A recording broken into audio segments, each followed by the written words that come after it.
Right, so how much Israeli money does it take to purchase a US Republican senator to the point he'll go on live TV and call for Israel to be allowed to treat Gaza like the US treated Hiroshima and Nagasaki at the tail end of World War II? About $1 million does it, apparently. That is apparently how much the US Senator for South Carolina, Lindsey Graham, has taken from the Israel lobby. 2 million people in Gaza, let's just wipe them out, because apparently doing it in Japan was the right thing to do. He believes that it was the right thing to do. So why shouldn't this terrorist threat from Hamas, as he calls it, cause the occupied people in Gaza, the vast majority of whom are not Hamas, of course, be treated in the same way? Life is cheap, it seems, when it isn't yours on the line. The mass murder, in effect, as this would be, of 2 million people, though his defenders will, of course, say that this isn't a call for genocide either. Well, this is exactly how genocides begin, isn't it? Rhetoric like this, for which Graham will face no censure, no criticism, no consequence. They may well continue to accept pro-Israel donations, of course, which many people might well surmise to be for services rendered at the end of the day.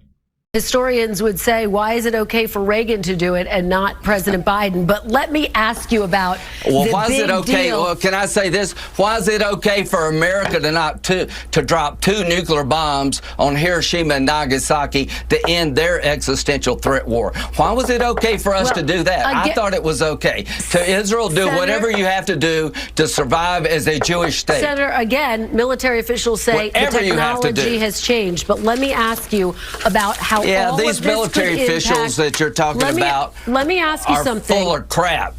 Let me ask you something that I... Right, so first of all, congratulations, South Carolina. You elected an absolute lamb in Lindsey Graham there, didn't you? The military officials, the people in the know of all things military, you would imagine, are full of it, so he says.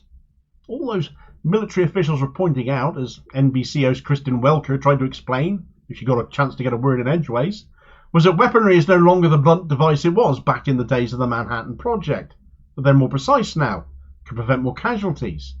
Yet to that, they're just full of crap, according to Graham. Preventing casualties is what it came down to, and he just didn't care. Talk about drunk on power even when in opposition.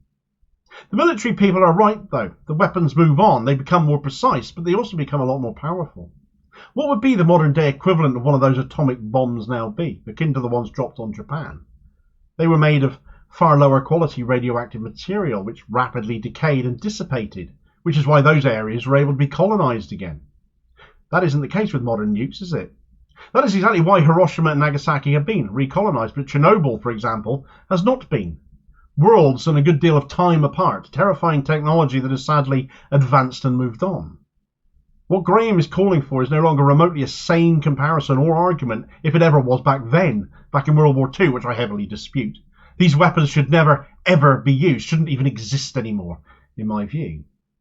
Fundamentally, though, when it comes to calling out Israel, because Lindsey Graham won't have a bar of that, is that Israel should be able to do a Hiroshima to Gaza to his mind, and no doubt many Zionists would cheer the thought, though that's one heck of a suntan you can look forward to if you plan on colonising Gaza afterwards at some point in the next 10,000 years, I would imagine, and, well, you better hope the wind doesn't change and render Israel uninhabitable too due to the fallout.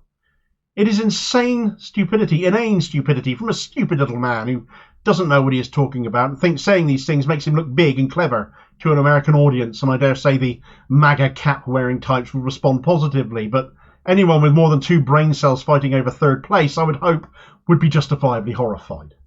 I'd hope genocide Joe Biden was appropriately horrified, but he's remained silent on Graham's comments, though when one of his own side, Rashida Tlaib, called the phrase from the river to the sea aspirational and a rallying cry for freedom, he did of course come down on her like a ton of bricks.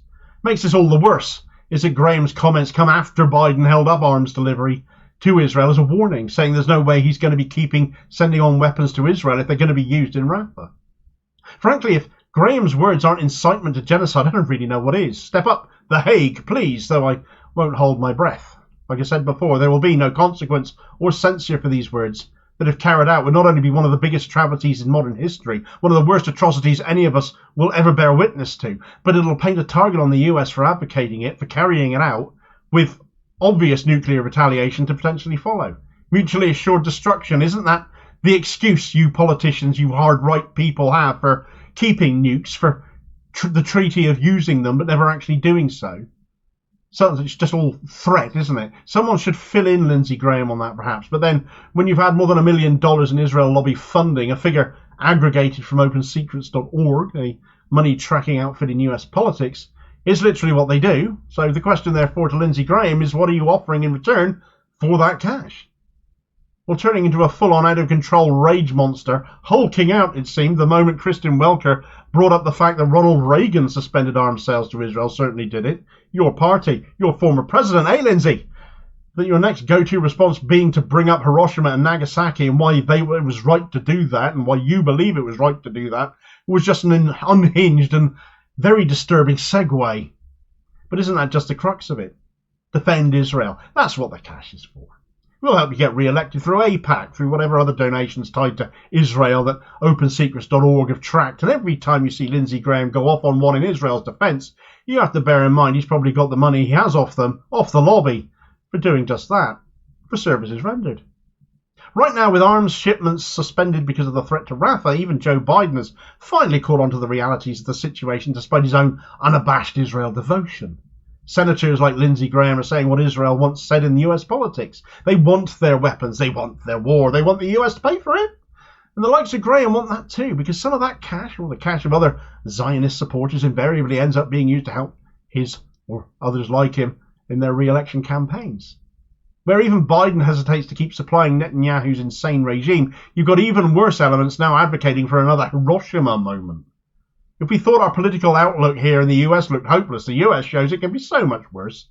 But again, it is lobbyists behind the scenes, letting their money talk, that shapes what goes down and what politicians do. And that is definitely true of both countries right now. Lindsey Graham and his chatter needs to be seen for what it is, bought and paid for. An Israeli voice in a place where only US voices should be heard. It's US people that vote for him. It's US people that elect him. Why should he be representing people who aren't US citizens?